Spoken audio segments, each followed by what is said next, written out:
Hey everybody, welcome to Fit Tip Tuesday. Last week during Fit Tip Tuesday, I showed you how to use the top-down center-out method to fit knit pull-on pants. Join me this Friday for Fab Fit Friday. I will show you the finished shorts that I made right before I head out to New Jersey to teach yoga pants and t-shirt on Saturday. If anybody is local to the New Jersey area and you would like to join me for this fun class, it's going to be a day-long class. You will leave class with really comfortable yoga pants and a t-shirt. I will put a link to that class below if you'd like to check out the details or register for that. I just got back from teaching a jean fit workshop with the Jacksonville ASG. And if you've been following along with me, you know I'm having a lot of fun with the top-down center-out method. So I decided to ask the class if they would be willing to try that method with their jean patterns. And I'm so happy that I did because we really got great results and I learned a bunch of stuff. So I'm super excited to share with you. So I will be in the upcoming weeks giving you some tips and tricks for working with a jeans pattern and the top-down center-out method. But today what I want to do is I want to talk about the crotch curve and what to do with it once you've fit your pants top-down center-out and your crotch curve is hanging too low.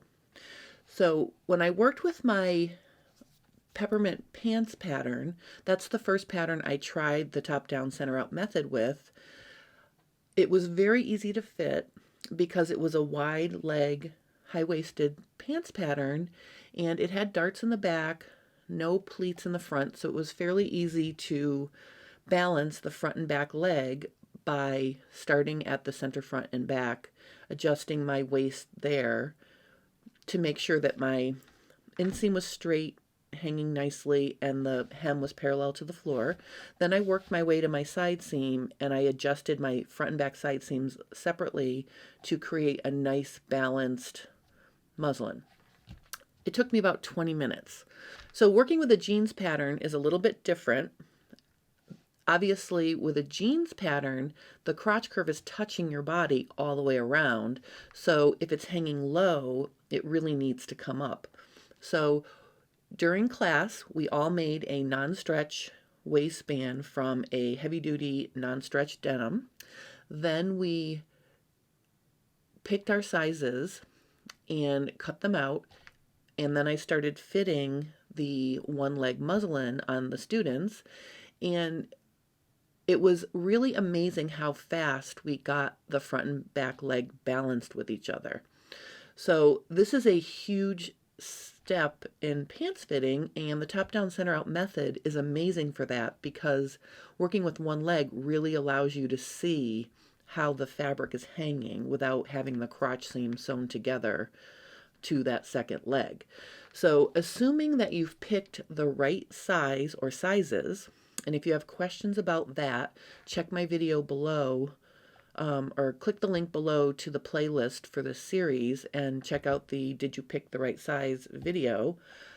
So assuming you've picked the right sizes and prepared your pattern properly, and you've now balanced the front and back leg, the only issue left is to get that crotch curve in the right spot.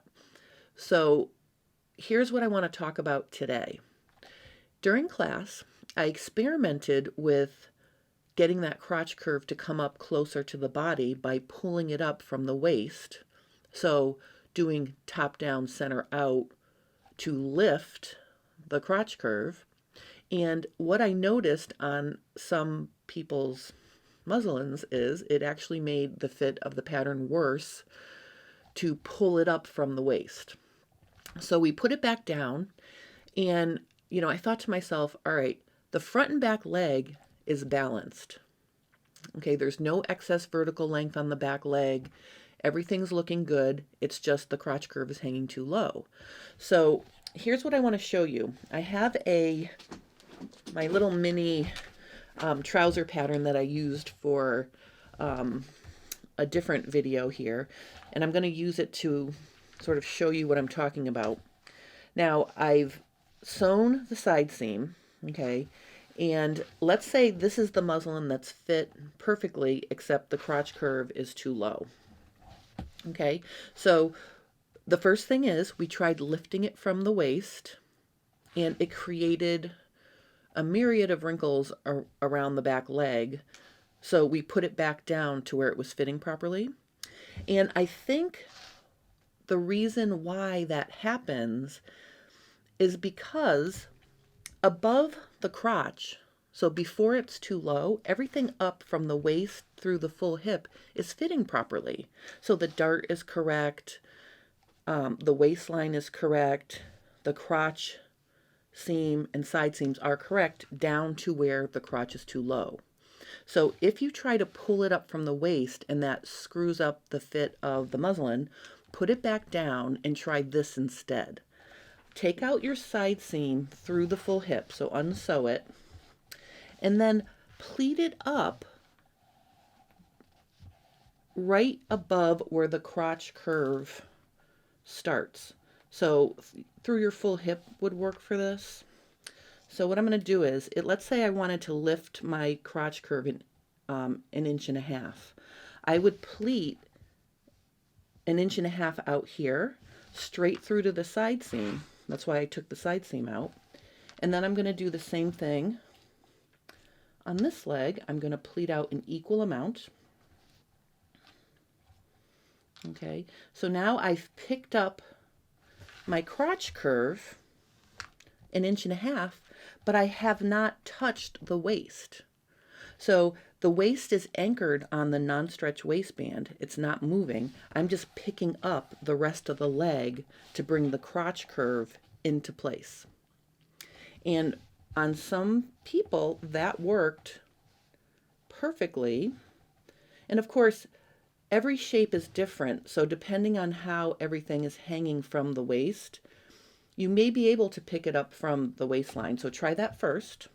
But if that does not work, try doing it this way and then sew up your side seam again.